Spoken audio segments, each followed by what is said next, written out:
राहुल और नेहा उस रात उस जंगल में अकेले नहीं थे। वे न सिर्फ उस जंगल के अजीब सन्नाटे का सामना कर रहे थे, बल्कि वो अंधेरा उन्हें घेर रहा था जो किसी को भी अपने साथ खींच लेता है।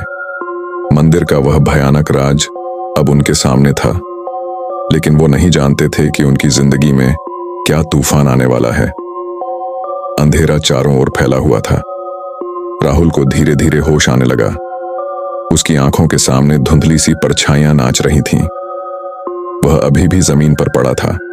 उसकी नजरें धीरे धीरे साफ हो रही थीं, लेकिन उसके कानों में गूंजती हुई चीखें अभी भी उसे सुनाई दे रही थीं। राहुल ने चारों ओर देखा, लेकिन नेहा कहीं नहीं थी। उसके दिल की धड़कन तेज हो गई। राहुल हड़बड़ाते हुए बोला, नेहा नेहा तुम कहां हो?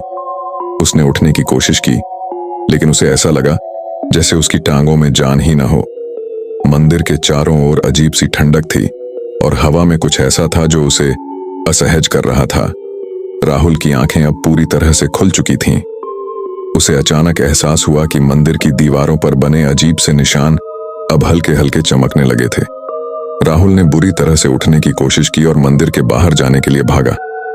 चारों ओर सन्नाटा था, लेकिन यह सन्नाटा असामान्य था। ऐसा लग रहा था जैसे मंदिर के आसपास की हवा ने आवाजों को निगल लिया हो। जब वह बाहर निकला तो उसने देखा कि कार वहीं थी, लेकिन नेहा गायब थी। उसके दिमाग में कई सवाल घूमने लगे। नेहा कहाँ गई? क्या वह भाग गई या फिर कुछ और हुआ? राहुल ने जंगल के चारों ओर देखा। उसकी नजरें पेड़ों के बीच दौड़ने लगीं, लेकिन कोई भी संकेत नहीं मिला। तभी उसे पेड़ों के पीछे से एक हल्की आवाज सुनाई दी। वो आवाज बिल्कुल वैसी ही थी जैसी उसने मंदिर में सुनी थी। एक धीमी खामोश चीख जो जंगल की हवा में तैर रही थी। उसके कदम धीरे धीरे उस दिशा में बढ़े जहां से आवाज आ रही थी। उसके हर कदम के साथ आवाज तेज होती जा रही थी, लेकिन राहुल को नहीं पता था कि जो कुछ भी उसका पीछा कर रहा था वो उसकी कल्पना से भी ज्यादा खतरनाक था। राहुल ने धीरे धीरे पेड़ों के बीच से गुजरते हुए उस आवाज की दिशा में चलना शुरू किया। हवा अब और भी ठंडी हो गई थी और राहुल के शरीर में अजीब सा कंपकंपी हो रही थी। चारों ओर घने पेड़ों का साया और भारी हो गया था। पत्तों की सरसराहट और टहनियों के टूटने की आवाजें उसके कानों में गूंज रही थीं। जैसे ही उसने थोड़ा आगे कदम बढ़ाया, अचानक उसके सामने एक परछाई आई। वह झटके से पीछे हट गया।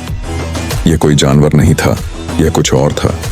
एक अजीब लंबी परछाई जो किसी इंसान की नहीं लग रही थी।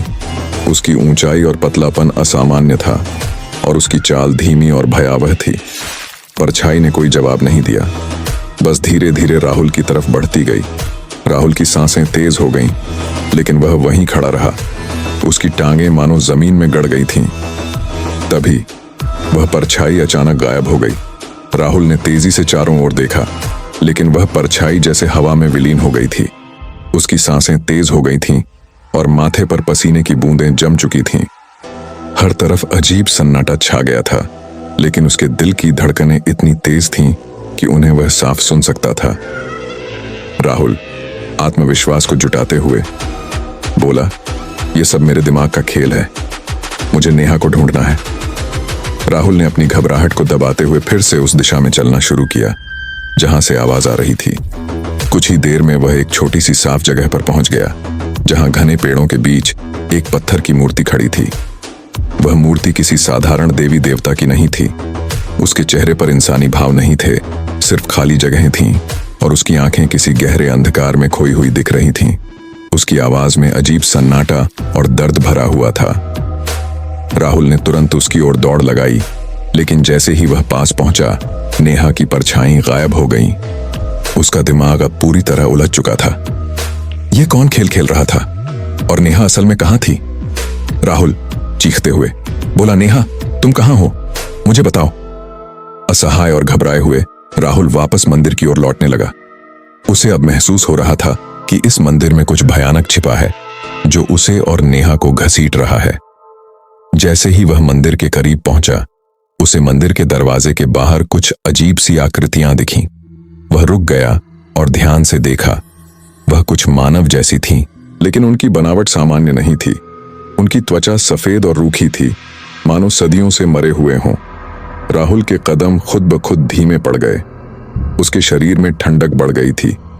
उसे समझ नहीं आ रहा था कि वह सपने में है या हकीकत में।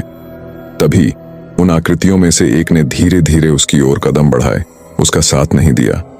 आकृति अब बहुत करीब थी और उसकी खाली आंखें सीधी राहुल की आंखों में घूर रही थीं। तभी आकृति ने अपनी कंकाल जैसी उंगलियां राहुल की तरफ बढ़ाईं। राहुल के हाथ पैर ठंडे पड़ गए थे। राहुल घबराहट भरी आवाज में बोला, ये क्या हो रहा है? तभी आकृति ने कुछ कहा जो राहुल को साफ सुनाई नहीं दिया। उसके शब्द हवा में घुल गए, लेकिन उनमें एक चेतावनी थी।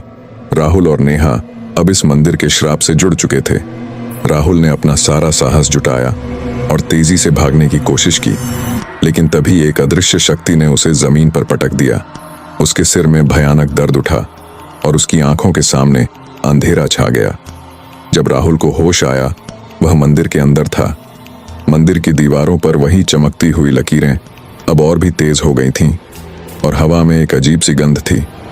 अचानक मंदिर के अंदर एक धीमी हंसी गूंजने लगी। यह हंसी किसी इंसान की नहीं थी, यह एक आत्मा की हंसी थी जो सदियों से इस मंदिर में कैद थी। तभी राहुल ने देखा कि मंदिर के बीचों बीच नेहा खड़ी थी, लेकिन यह वही नेहा नहीं थी जिसे वह जानता था। उसकी आंखें खाली थीं और उसका चेहरा बेहद भावहीन था। राहुल घबराते हुए बोला, नेहा, तुम ठीक हो? नेहा ने उसकी ओर बिना पलक झपकाए देखा। फिर उसने बिना किसी भावना के कहा, नेहा, धीमी गहरी आवाज में, अब हम इस जगह से कभी बाहर नहीं जा सकते राहुल। ये जगह हमें चाहती है और अब ये हमें ले चुकी है। राहुल के मन में अजीब सी घबराहट फैलने लगी। वह अब समझ चुका था कि यह मंदिर सिर्फ एक साधारण पुरानी इमारत नहीं थी। यह एक श्रापित जगह थी जो अंदर आने वालों को कभी वापस नहीं जाने देती।